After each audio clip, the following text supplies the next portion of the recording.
We're back for another daily dose of the Chris McPherson Show, and we're talking tennis, so we welcome in the first serves, Christian Monaghan. Christian, good to have you back, mate. It's been a little bit since the French, and looking forward to digging into some hot takes on tennis today. Good to see you again, Chris. Yeah, a couple of headline news coming in over the past few days. So obviously got Wimbledon coming up and then the US Open a bit further ahead. So yeah, it's a jam-packed schedule, that's for sure. It sure is. Obviously, as you say, the Wimbledon coming up, plenty more happening as we get into the grass court. But something's caught my eye, and I just wanted to grab you while this news was relatively fresh. The US Open have, well, look, the nicest way of putting it might be saying they pivoted on their mixed doubles tournament. They've almost turned it into a celebrity tennis tournament with, all these names being partnered up, and like some of the partners like looking like Nick Kyrgios and Naomi Osaka. Like they've gone for most of the singles players. Like, what's the manoeuvre here? Is it just about bums on seats? Look, you have to remember, right? A few months back, the US Open announced this major change to the mixed doubles format where it wasn't going to be during the singles and the doubles main draw. It was going to be in the first week of qualifying, right? So, that was the first head scratch. I was like, oh, what are the US Open trying to do here? And then there was this huge prize money pool, the increase there, which is another big factor. But now we've just recently learned that they've basically just piling in these massive names from singles, right? And then just try to get teams, some high profile teams. But look, it is about bumps on seats at the end of the day, right? They want to make as much money as possible. But then you got the flip side of it, right? You've got the actual core doubles players who a lot of these names are missing out, right? Because the likes of Alcaraz, Sinner, all these star players are now fielding in the mixed doubles where they usually wouldn't. And you see the overall prize pool, I think it's $1.54 million if you actually win it. That's obviously a big incentive, right? I mean, I remember back to last year, Alcaraz played in that Saudi exhibition and he wasn't actually too keen on the actual event, but he admitted in the press conference that the only reason why he was playing it was because of the money. He was open and honest. He said, look, I'm just here because of the $5 or $6 million prize pool, whatever it was. So this is about two things, right? Bumps on seats and it's about finance.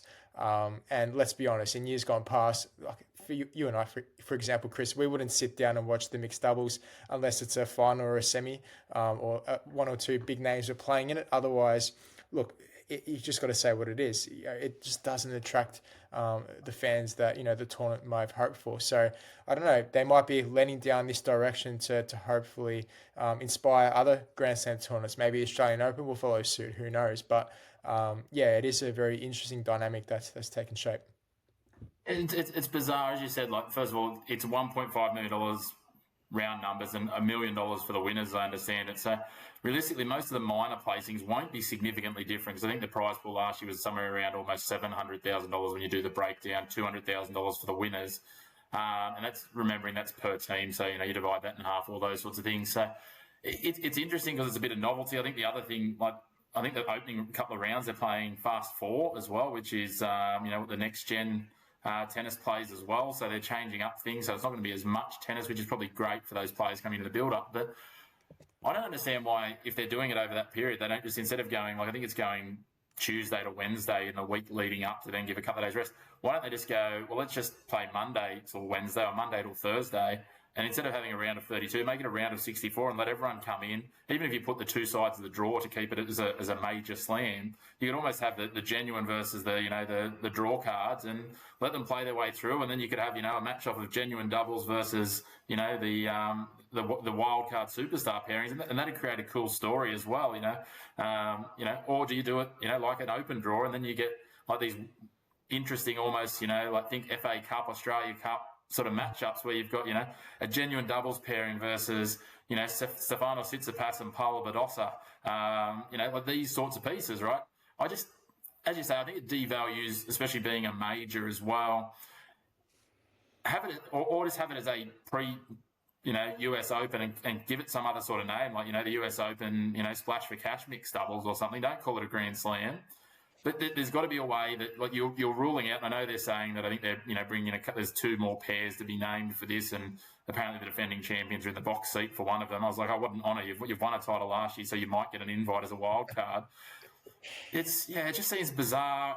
Like, even from a bums on seats point of view, I wonder how many people genuinely go out of their way to go and see these matches during qualifying, and does it also take away from those people that go to qualifying? There's been some issues raised as well about even US Open ground pass prices as well. So are they just jacking up the price? Is this a cash grab all in all, and they're hoping that they sell more tickets than rather than the extra $500,000 in prize money?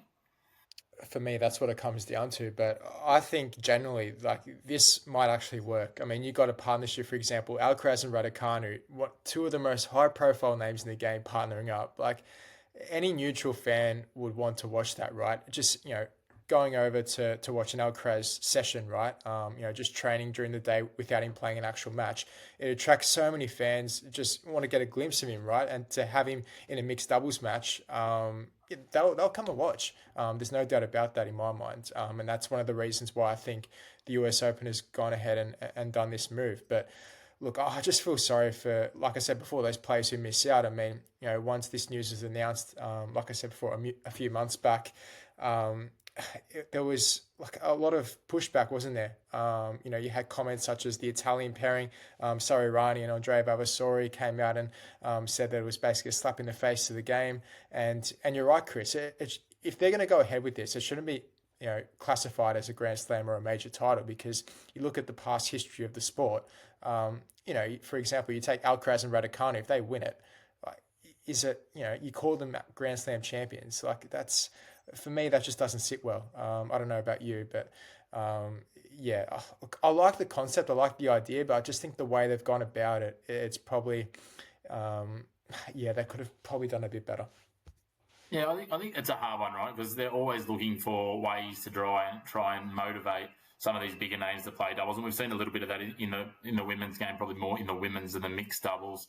We obviously saw Nick Kyrgios and Thanasi Kokkinakis do it here at the Australian Open, where they went through and won. And it's not to say that these pairs can't mix it with those established doubles pairs, but to essentially say that all of the mixed doubles pairs, well, basically what we're doing is we're giving you an opportunity here. There's two spots open to you, to all of you that normally play mixed doubles. And mixed doubles is a bit more of a limited pool, right? Like not all tournaments have it, because a lot of the time the men's and the women's competitions aren't playing at the same pieces, but the Grand Slams do. So it's a traditional piece, and you're really throwing open that tradition. And again, as I said, I don't know what the solution is. I feel like there needs to be something, and again, even if they said the two finals pairing from last year, Sarah Rani and Andre Vavasori and Taylor Townsend and Donald Young, you can come and play in this, and there's your two wildcards, but it's still not the US Open actual mixed doubles title. We still hold the US Open mixed doubles during the tournament for everyone else to play for, and it's still the limited prize pool, whatever else. But this is and I'm going to probably get myself in a bit of trouble here. This is a Jake Paul boxing comparison, right? Like it's taking away from the week to week of it, and it's not to say that Jake Paul boxing is not still boxing, but it's more theatre, and this is about the entertainment aspect, and that's no further reinforced for me than by the fact that they're going to that fast four element in, I think, the first two rounds. Yeah, I completely agree. So I'll get the format up here.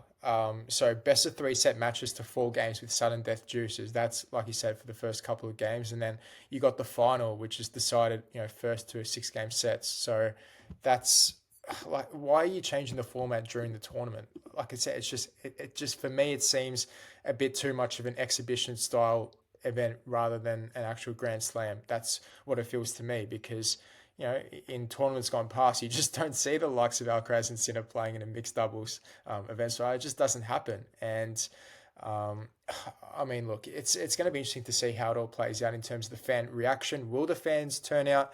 And even past players. I'm sure you see some comments come through in the next week or so on social media.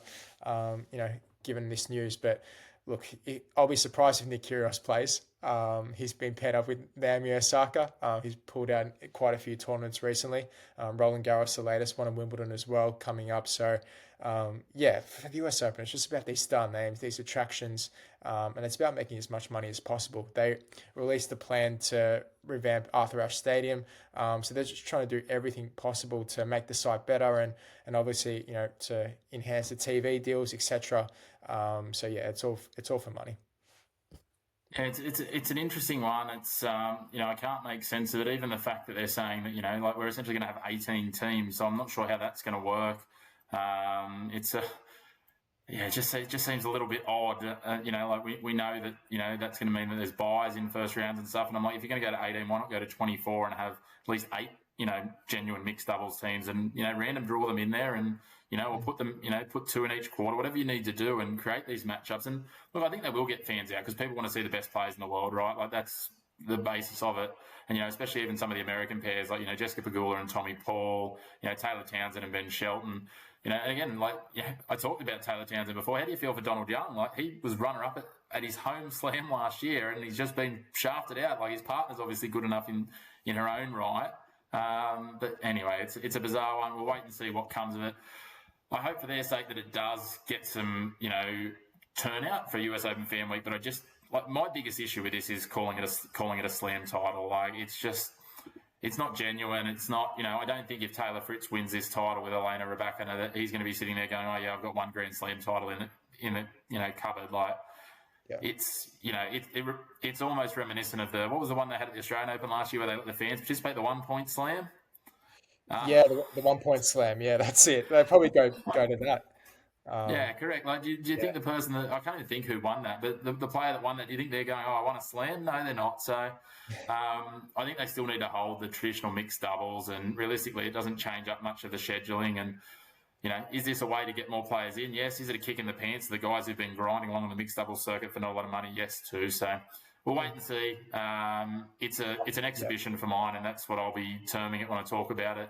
But, good luck to the US Open and getting more bums on seats. Hopefully they do get fans out there. But, it's a tough one. But until Wimbledon, we'll be able to turn our focus to something a little bit more positive, mate. So, yeah, I don't know that there's a solution for us here. I think we needed to have a vent and get some of this off our livers.